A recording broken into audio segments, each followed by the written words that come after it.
In this video, I'm going to talk about how to fix a laptop screen frozen in Windows 11 and how we can fix this up. So let's get started.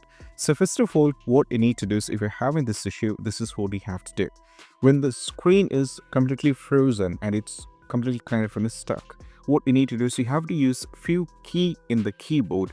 That is all about it is Control, Shift, and you have to press W all together.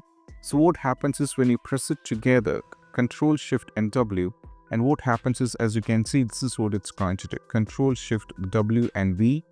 You have to do it. So when you do it, what happens is it's kind of like, what you have to say, it's going to flash your screen for a second. That is what you have to do. Just press Control, Shift, and W together. So your screen is going to get kind of in a flash.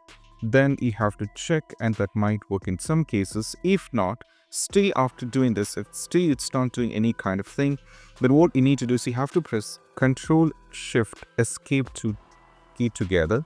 So what happens is that is going to bring you the task manager. Now from here, you have to navigate to the task manager here. Once you get into the task manager, what you need to do is, for example, you have to check which is the apps that is running or draining out your performance the most.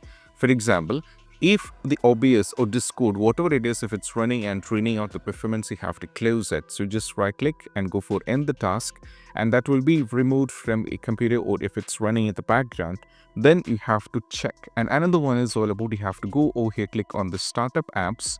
Like I said, these are the apps that is running in the background. So these apps are running in the background and they are affecting your performance. They automatically runs in the background. So every single time, they're running in the background. So they are going to drain a lot of performance while you're using these kind of applications. It's going to bring a lot of issue. So just make sure any apps over here, or you just need to disable all the unwanted apps. You have to right click and go for disable it. You can just right click over here. I'm having enable option because it was disabled. But if you're doing this for the first time, you'll be having disable option here, and you just need to disable it as well. Next one is all about what you need to do. So you have to close this. And if you're on the laptop, what you need to do is you just need to power button. You have to just press and hold it for 20 seconds. So your laptop will be completely turned off. Then you just need to wait. Then you have to keep on pressing it once again for another 20 seconds. So the laptop will be turned on and you have to check. So this is what you have to do. And I hope this quick video is helpful. That's it. Bye.